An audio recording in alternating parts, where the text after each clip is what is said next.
नमस्कार मित्रों, वैदिक हिंदू व्याख्यानमाला में आप सभी का स्वागत है। आज का प्रश्न हमने लिया है अमेरिका के एक बहुत बड़े व्यक्ति हैं, उनका नाम नहीं लेना चाहता। उन्होंने अपनी पत्नी के बारे में ये कमेंट किया कि उनकी पत्नी हिंदू है, कि मेरी पत्नी भी एक दिन मेरे धर्म में कन्वर्ट हो जाएगी। उनका जो व्यक्ति उनका धर्म यूरोपियन धर्म है, विदेशी मूल का धर्म है। अभी ये तो सज्जन अमेरिका के बहुत बड़े व्यक्ति हैं। बाकी यूरोपियन पादरी हैं, पाकिस्तान और बांग्लादेश के मुल्ला है, वो लोग बोलते रहते हैं कि हिंदुओं को कन्वर्ट कर लेंगे, ऐसा करेंगे वैसा करेंगे। तो उनके लिए मेरे कुछ प्रश्न हैं।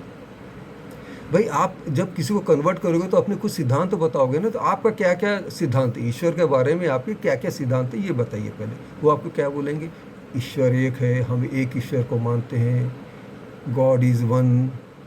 तो हमारा जवाब होगा, ये तो वेदों में लिखा हुआ है, ऋग्वेद में स्पष्ट लिखा हुआ है, एकम सत विप्रा बहुधा वदंती। अब बोलिए, आप जो एक ईश्वर मानते हो वो तो ऋग्वेद का सिद्धांत है, एकम सत विप्रा बहुधा वदंती। ईश्वर एक है, विप्र और ज्ञानी लोग भिन्न भिन्न नामों से पुकारते हैं। आप अंग्रेजी में कुछ नाम से पुकारते हैं, अरबी में कुछ नाम से पुकारते हैं, जापानीज़ में कुछ नाम से पुकारते हैं, अफ्रीका की भाषा में कुछ और पुकारते हैं।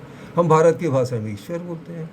और बताइए, और आपका क्या सिद्धांत है? वो बोलेंगे ईश्वर निराकार होता है। उनको बड़ा भ्रम है कि भारत के लोग मूर्ति पूजा करते हैं। अरे भाई, मूर्ति पूजा नहीं करते हैं। मूर्ति को स्थापित करके पहले उस निराकार का आवाहन करके उसकी प्राण प्रतिष्ठा करते हैं। अभी राम मंदिर में इतना बड़ा समारोह हुआ प्राण प्रतिष्ठा का, उसमें क्या किया? निराकार को आह्वान किया। मूर्ति तो उसको पहले आके रख दी गई थी। मूर्ति तो बहुत पहले, कुछ 6 महीना पहले मूर्तिकार ने बना के रख दिया था। बाद में कम से कम 15 दिन पहले अयोध्या में मंदिर में स्थापित कर दिया था। लेकिन उसकी पूजा तो शुरू नहीं की। पूजा कब शुरू की? जब उसकी प्राण प्रतिष्ठा कर दी। मतलब हमने आह्वान किया, उस निराकार का आह्वान किया। आया कौन? निराकार। उस मूर्ति में प्रतिष्ठित कौन हुआ? निराकार। तो अभी पूजा किसकी हो रही है? फिर निराकार की हो रही है। तो हम भी तो निराकार की पूजा करते हैं। और ये बात वेदों में लिखी हुई है। क्या लिखा हुआ है? न तस्य प्रतिमा अस्ति यस्य नाम महतश। ये यजुर्वेद का मंत्र है। उसकी कोई प्रतिमा नहीं है। न तस्य प्रतिमा अस्ति, उसकी कोई प्रतिमा नहीं है। यस्य नाम महतश, जिसको बहुत प्रशंसा, जो महान है, जिसकी हम पूजा करते हैं, उसकी कोई प्रतिमा नहीं है। तो एक ईश्वर वो ऋग्वेद का है, निराकार ईश्वर वो यजुर्वेद का है ना। तो अभी इसके अलावा ईश्वर के और कोई सिद्धांत है ही नहीं है। ईश्वरीय सिद्धांत तो यही दो है कि वो एक है और निराकार है। और वो दोनों के दोनों सिद्धांत वैदिक सिद्धांत है। और वेद आप ही मानते हो कि 5000 साल पुराना है, हम तो और उससे ज़्यादा मानते हैं। लेकिन आपका धर्म कब आया है? कोई 2000 साल पहले आया है, कोई 1500 साल पहले आया है। तो आप लोग ये सोचो कि आप लोग वैदिक सिद्धांत क्यों मानते हो, है ना। ये आप सोचो, कहाँ से आपको पता चला, आपने किससे सीखा।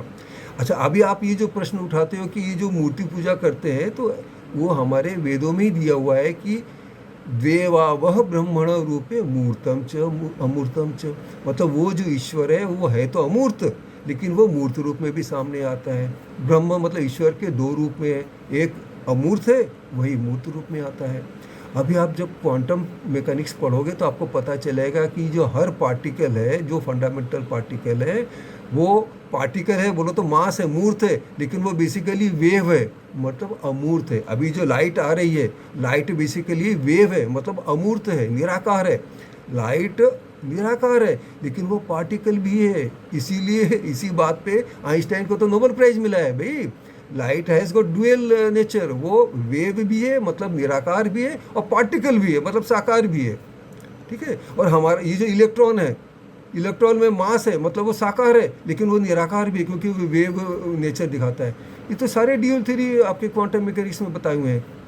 हमारा जो शरीर है उसका 99% हमारे एनर्जी से बना है। सिर्फ 1% जो है उसका मास, वो हिग्स फील्ड से आता है। मास जो आता है वो हिग्स फील्ड से आता है। तो हमारे बॉडी में जो मास है टोटल, उसका सिर्फ 1% हिग्स फील्ड से आता है। बाकी 99% E=mc² के हिसाब से एनर्जी मास में रिफ्लेक्ट होकर दिखता है। तो हम तो पूरा शरीर हमारा निराकार से बना है। भाई, एनर्जी क्या है? निराकार है ना।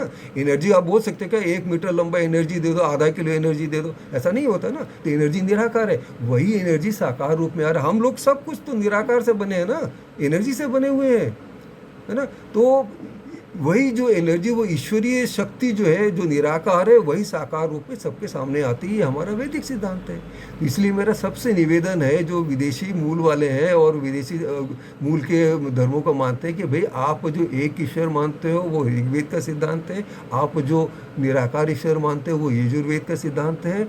और मैं तो देखता हूँ कि सब लोग वैदिक सिद्धांत मानो, फिर कैसा धर्म परिवर्तन। तो वही जो अमेरिका के जो पदाधिकारी, उनसे मेरा निवेदन है, आप थोड़ा जानिए, ज्ञानवर्धन कीजिए, जिससे आपको पता चलेगा कि सारा काम तो हिंदू का तो धर्म परिवर्तन हो ही नहीं सकता है। आप किस में कन्वर्ट करोगे? जिसको भी देखो वो वैदिक सिद्धांत मान रहा है, तो आप हिंदू का धर्म परिवर्तन कहाँ से कर लोगे आप?